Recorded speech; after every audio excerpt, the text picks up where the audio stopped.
إن الحمد لله نحمده ونستعينه ونستغفره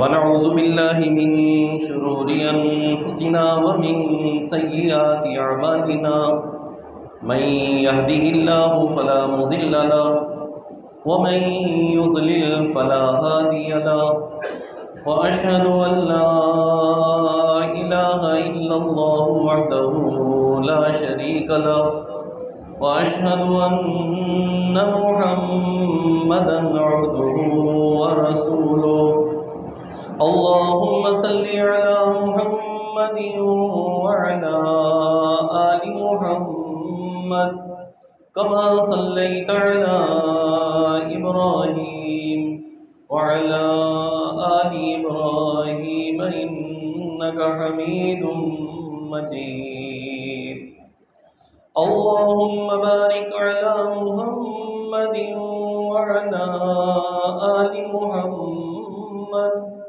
كما باركت على إبراهيم وعلى آل إبراهيم إنك حميد مجيد سبحانك لا علم لنا إلا ما علمتنا إنك أنت العليم الحكيم رب اشرح لي صدري ويسر لي أمري واحلل عقدة من لساني يفقهوا قولي أما بعد فإن خير الحديث كتاب الله وخير الهدي هدي محمد صلى الله تعالى عليه وسلم وشر الأمور محدثاتها وكل محدثة بدعة وكل بدعة ضلالة وكل ضلالة في النار. أعوذ بالله السميع العليم من الشيطان الرجيم من همزه ونفخه ونفسه. بسم الله الرحمن الرحيم.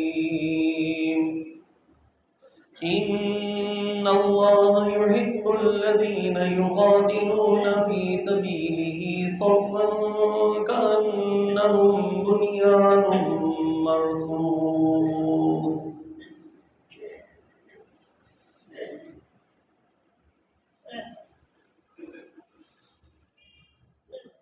گزشتہ جمعے دشمن کی طرف سے ہندوستان کی طرف سے مسلمانوں پر جو حملے کیے گئے اور جس انداز میں ہم پر اس جنگ کو مسلط کرنے کی کوشش کی گئی، ان حالات میں اسی موقع پر ہم اللہ رب العالمین کی بارگاہ میں دعا گو تھے کہ اللہ رب العالمین ہماری مدد و نصرت فرمائے، اور ساتھ ہی ہماری یہ دعائیں بھی تھیں، پوری قوم کی یہ دعائیں تھیں کہ اللہ رب العالمین ہمارے حکمرانوں اور ہماری افواج جو کہ اصل مجاہدین، ان کو صحیح اور درست فیصلہ کرنے اور اس پر عمل کرنے کی توفیق عطا فرمائے۔ اللہ رب العالمین نے ان دعاؤں کو شرف قبولیت عطا کی، اور آج ہم اسی جگہ اللہ رب العالمین کے آگے شکر گزار ہیں، اور اللہ رب العالمین کے آگے ہم سر بسجود رہے اور اس کے شکر گزار رہے کہ اللہ رب العالمین نے خوشی کے یہ لمحات ہمیں عطا کیے۔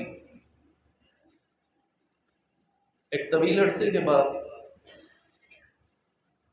بلکہ مجھے یوں کہنے میں کوئی عار نہیں کہ ہماری زندگی میں پہلی دفعہ اللہ رب العالمین نے اس اسلام، ایمان اور اپنے وطن کے حوالے سے ہماری آنکھوں کو ٹھنڈا کیا اور ہمارے دلوں کو مسرور و مطمئن اور فرحت و شاداں کر دیا۔ جتنی شکر گزاری کی جائے وہ کم ہے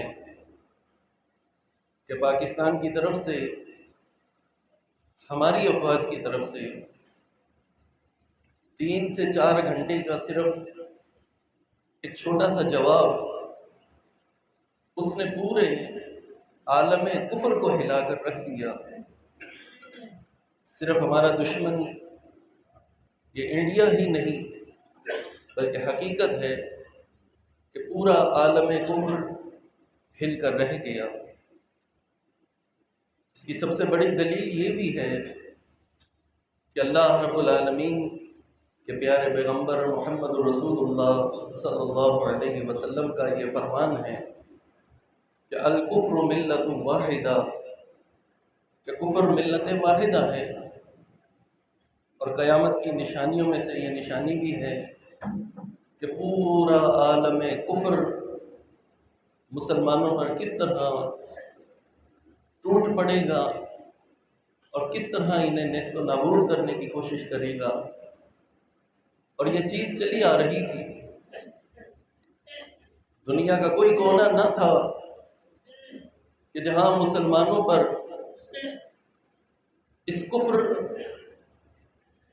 اور اس یہود و حنود کی وجہ سے ظلم و ستم نہ ڈھائے گئے ہیں، اور یہ ظلم و ستم ڈھائے جا رہے تھے، مسلمانوں کو ذلیل و رسوا کیا جا رہا تھا، اور پورے عالم اسلام کی طرف سے کسی کو یہ جرت نہ تھی کہ کوئی اس کا جواب دے سکے۔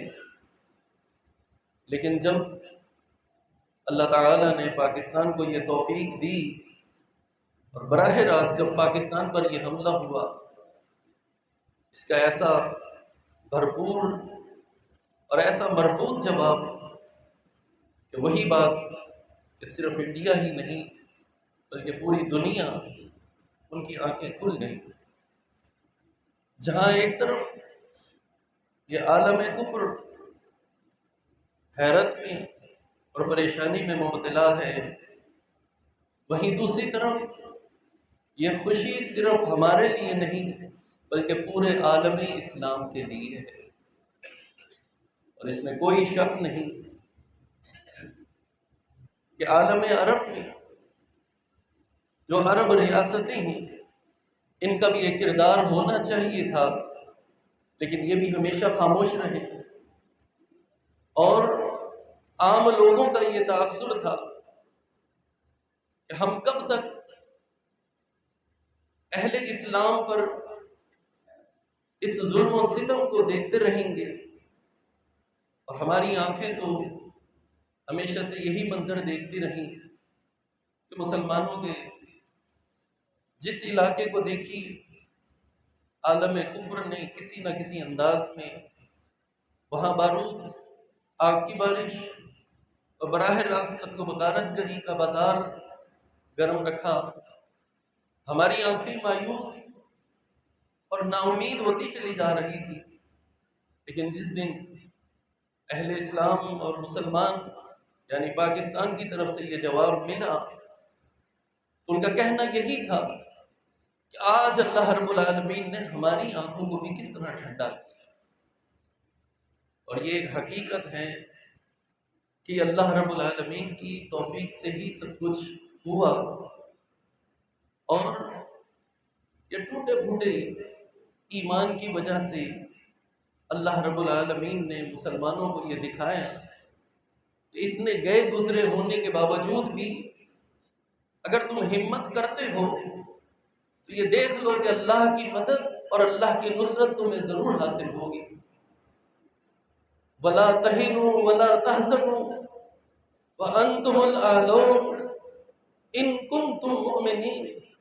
بزدلی نہ دکھاؤ، ڈٹ جاؤ، بہادری اور شجاعت کا مظاہرہ کرو، میدان جنگ میں جم جاؤ، اللہ رب العالمین کی مدد تمہیں ضرور حاصل ہوگی۔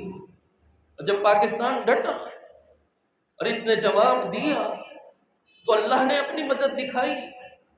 اللہ تعالی نے یہاں ایک شرط بیان کی، فرمایا کہ ان کنتم مؤمنین، اگر تم مومن ہو۔ ابھی تو ہمارے ایمان کی کیفیت کیا ہے وہ آپ بھی جانتے ہیں، میں بھی جانتا ہوں۔ ہماری افواج، ہمارے حکمران اور یہ سب لوگ ابھی کس قدر اس ایمان کے حوالے سے کمزور ہیں۔ عقیدہ توحید کی پختگی نہیں، عمل میں مضبوطی نہیں، معاملات کے اندر کمزوری، ہر جگہ کرپشن اور بے ایمانی، اور ہر جگہ پر ذاتی مفادات اور معاملات، ایمان کو کہیں مقدم رکھا ہی نہیں گیا۔ اس کے باوجود اللہ تعالیٰ کی یہ مدد اور نصرت یہ ہمیں اس بات کی طرف توجہ دلاتی ہے کہ اگر حقیقی مومن بن جاؤ تو آج بھی انشاءاللہ اللہ رب العالمین کی طرف سے پوری دنیا پر اگر حکمرانی ہو سکتی ہے تو مومنوں کی ہو سکتی ہے اور مسلمانوں کی ہو سکتی ہے۔ یہ اللہ رب العالمین کا وعدہ ہے۔ یاد رکھیے ہماری طرف سے، مسلمانوں کی طرف سے کوئی زیادتی نہیں تھی، یہ تو در حقیقت ایک چھوٹا سا جواب تھا۔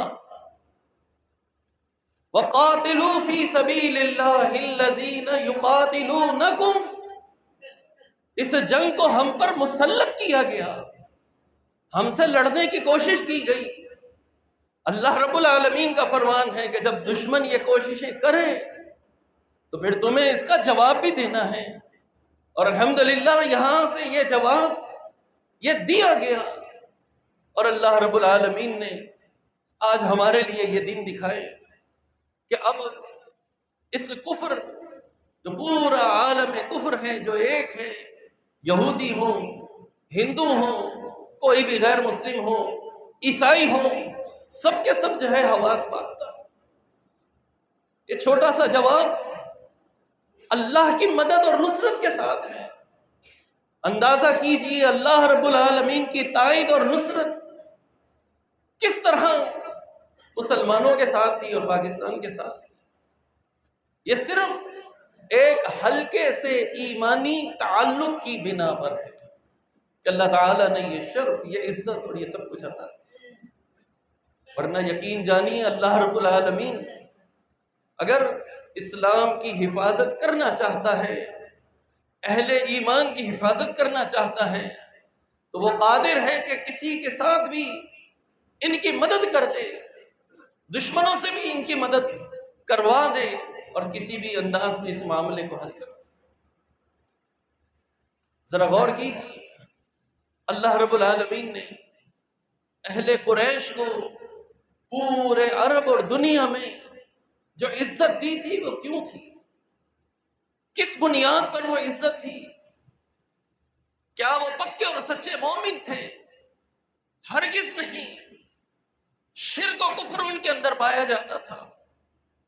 اس عزت کی بنیاد صرف ایک تھی کہ وہ اللہ کے گھر کے ساتھ جڑے ہوئے تھے اور اللہ کے گھر کا احترام کیا کرتے تھے، بیت اللہ میں آنے والے لوگوں کی خدمت کیا کرتے تھے۔ ان کا کفر اور ان کا شرک اپنی جگہ تھا، لیکن صرف بیت اللہ کے تعلق سے اللہ تعالی نے پوری دنیا میں ان کو ایک عزت، شرف اور مقام عطا کی۔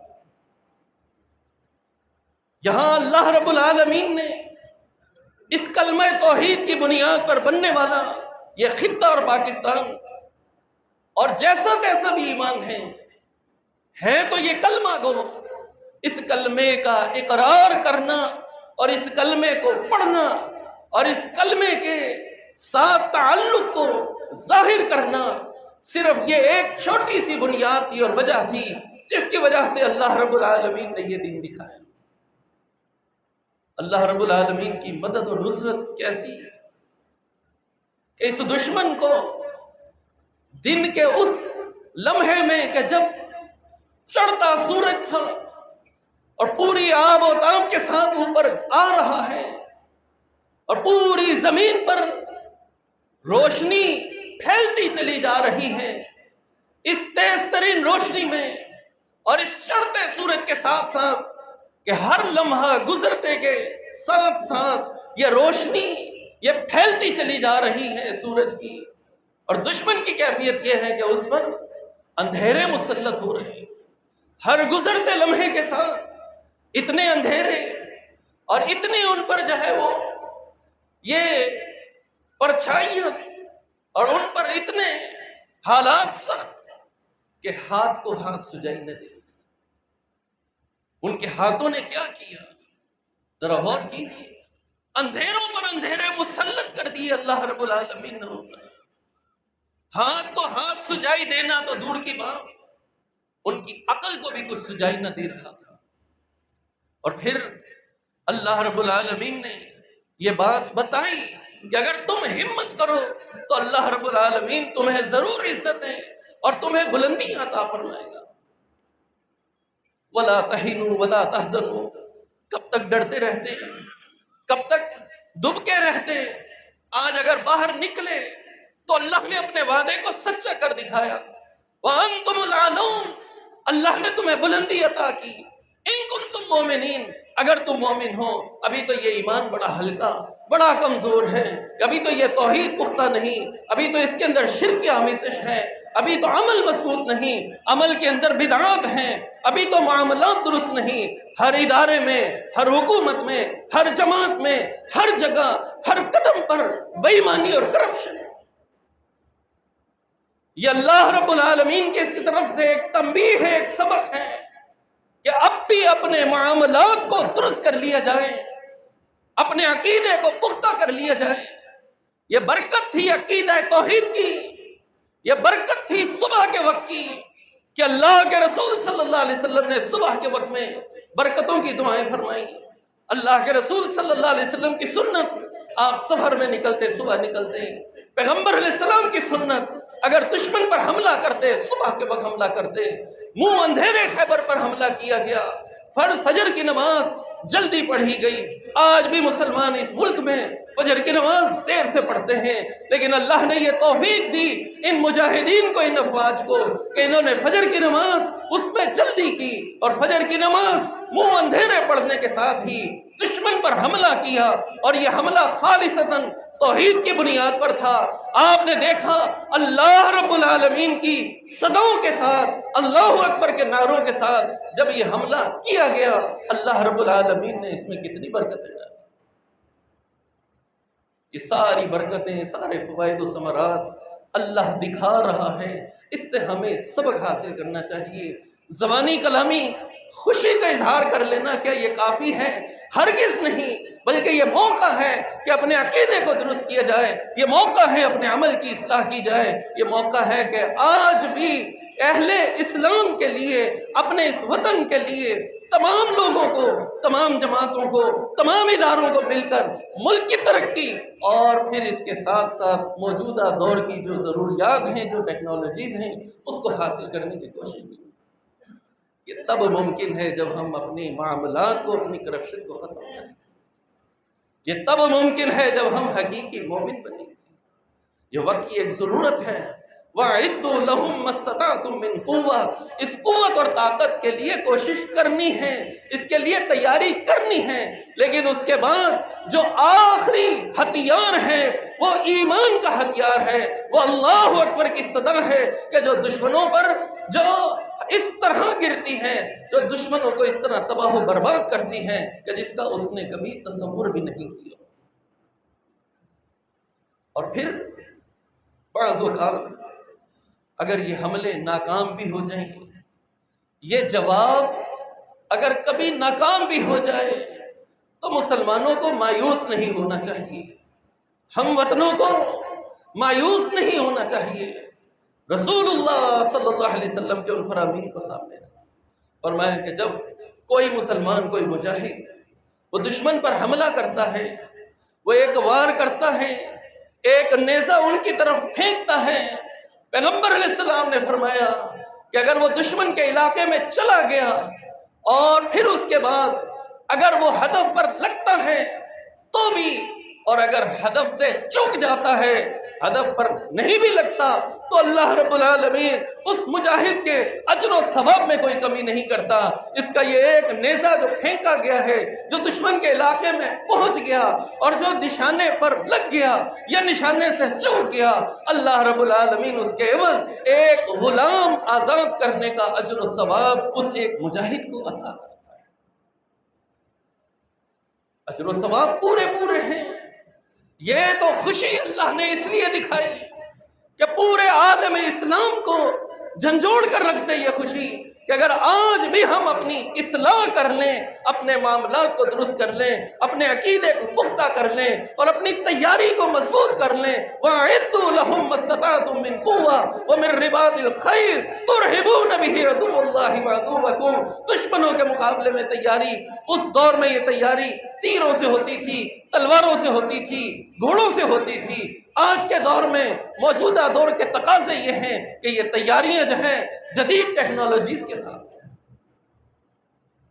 اس کی تعلیم، اس کی طرف توجہ، اس کی طرف اپنے سرمایہ کو خرچ کرنا، اس پر وطن کی طرف سے بجٹ لگانا حقیقی معنی میں، اور ان معاملات کو کرپشن سے پاک کرنا، پھر کہیں جا کر اللہ رب العالمین کی طرف سے یہ نصرتیں اور یہ مدد جو ہے وہ ملتی رہی۔ اس میں کوئی شک و شبہ کی گنجائش نہیں۔ اللہ رب العالمین اپنے دشمنوں پر جس طرح چاہتا ہے اس طرح حملے کرواتا ہے، اپنے دشمنوں کو جس طرح چاہتا ہے اسی طرح انہیں نیست و نابود کر دیتا ہے۔ پورے عالم کفر کی طرف سے بھی تو یہ گواہی موجود ہے کہ چڑھتے سورج اور روشنی کے ہوتے ہوئے ہمارا یہ دشمن کس طرح اندھیروں میں ڈوبتا چل رہا ہے، کس طرح ان کے ہاتھ پاؤں جو ہے وہ کام نہیں، ان کا اسلحہ اور ان کا یہ سب کچھ کیوں کام نہ کر سکا، اور ان کو یہ سب کچھ اس ٹوٹ پھوٹ اور اس تباہی اور بربادی کا شکار کیوں ہونا پڑا، اور یہ کیوں ہوا؟ صرف ایک ہی وجہ ہے کہ اللہ رب العالمین کے اس دین کو، اسلام کو اور اس کلمے کے بنیاد پر قائم کیے گئے اس وطن کو نیست و نابود کرنے کی کوشش تھی، اور دوسری طرف سے ایک ہی چیز تھی کہ اس کلمہ طیبہ پر حاصل کیے گئے اس خطے کی حفاظت کرنی ہے، اور اس کے لیے جیسے ہی قدم اٹھایا اللہ رب العالمین نے اپنی نصرتیں دکھائی۔ حقیقت یہ ہے کہ اللہ رب العالمین کا جس قدر شکر ادا کیے جائے وہ کم، شکر گزاری کی اس وقت جو ضرورت ہے وہ ہمیں اپنی اصلاح کی ہے۔ اس دعوت و تبلیغ کے کام کو آگے بڑھاؤ، اس توحید و سنت کی دعوت کو عام کرو، اس پر خود بھی ڈٹ جاؤ، اپنے معاملات کی اصلاح کرو، اور اس جہاد کی دشمن سے مقابلے کی نیت رکھو۔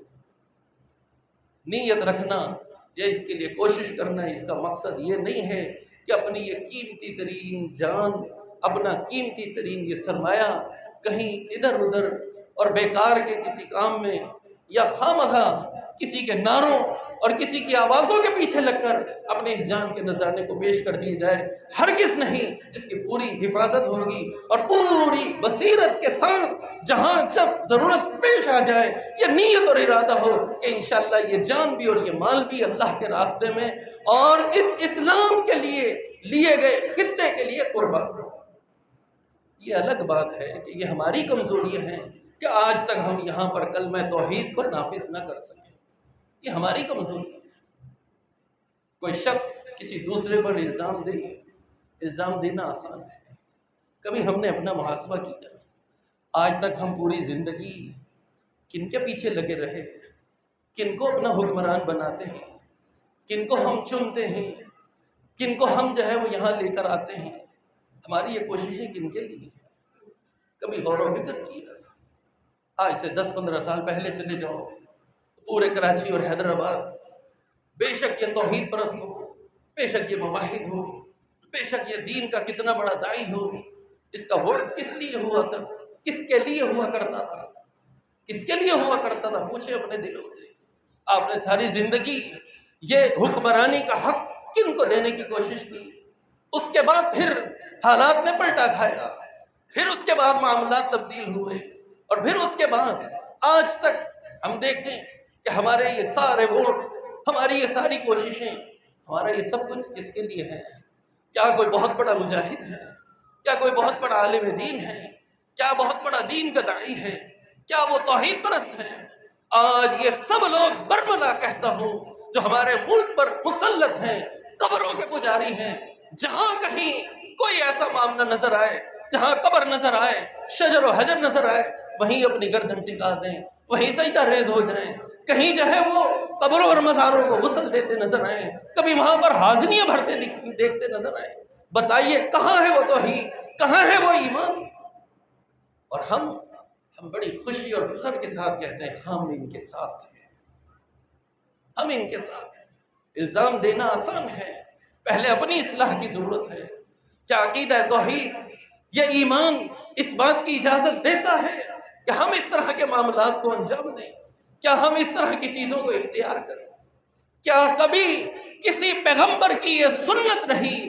امام الانبیاء خاتم الرسول محمد الرسول اللہ صلی اللہ علیہ وسلم کو دیکھ لیجئے، آپ کے اسوہ حسنہ کو دیکھ لیجئے، آپ کی زندگی کو دیکھ لیجئے، اور آپ سے پہلے کسی پیغمبر کا اسوہ اور اس کا نمونہ کیا تمہارے سامنے ہے کہ اسلام کو نافذ کرنے کے لیے ایمان اور توحید کے ساتھ کمپرومائز کیا ہو؟ اس نے ایمان اور توحید کو چھوڑ کر کہا ہو کہ چلو چھوڑو، پہلے سیٹ مل جائے، پہلے حکمرانی مل جائے، پھر اس کے بعد اسلام کو نافذ کروں گا۔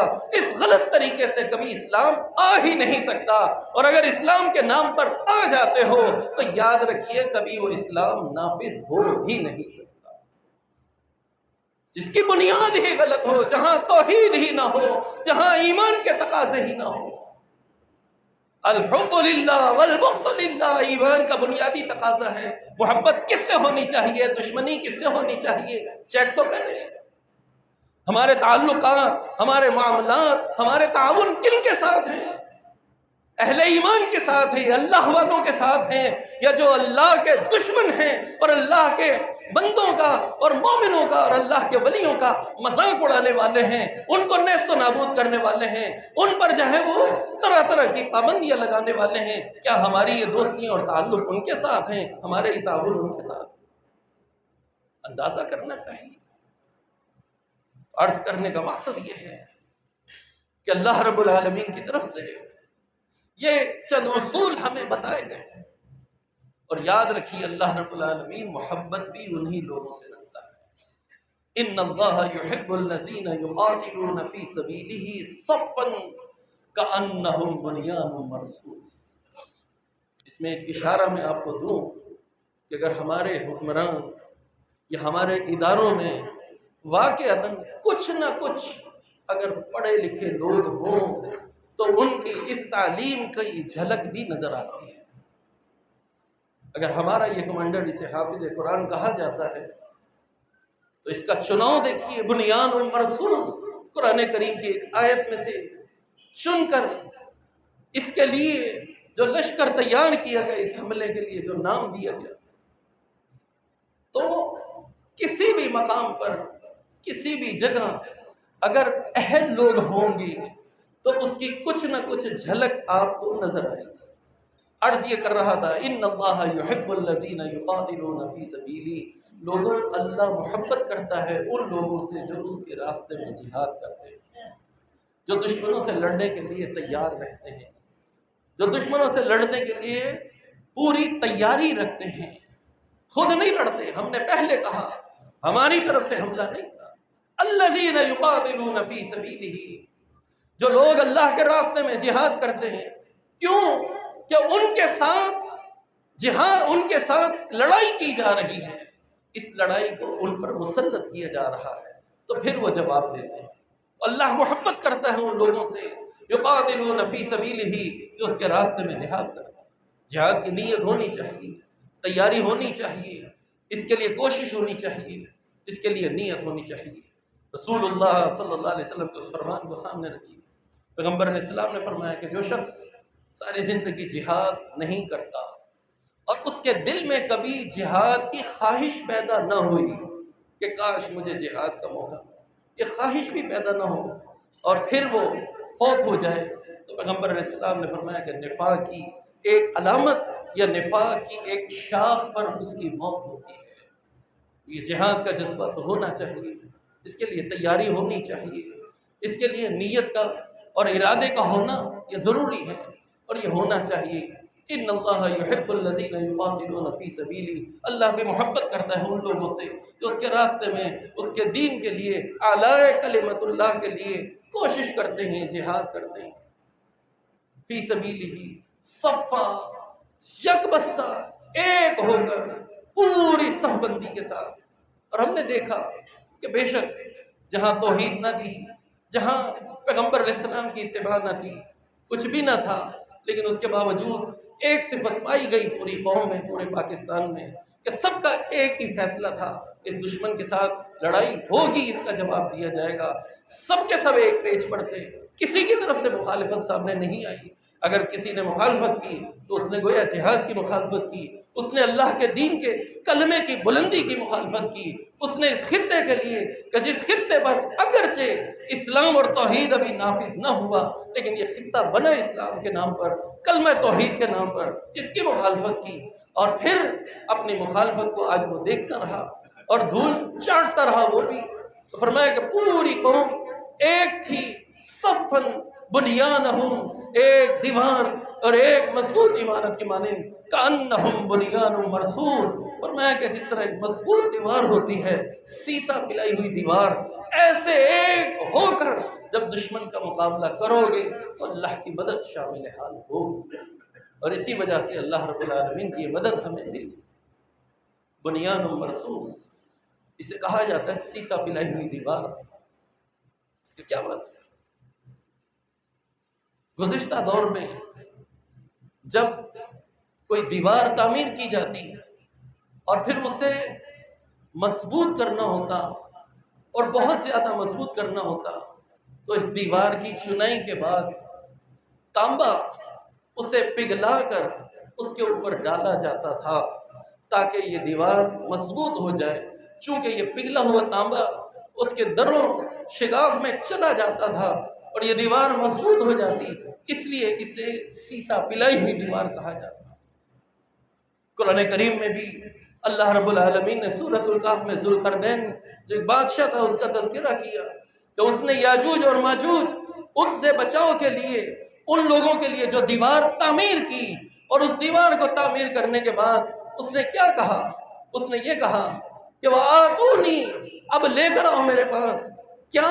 فرمایا کہ پگھلا ہوا تانبا، پگھلے ہوئے تانبے کو لے کر آؤ تاکہ اس کو اوپر ڈال دوں۔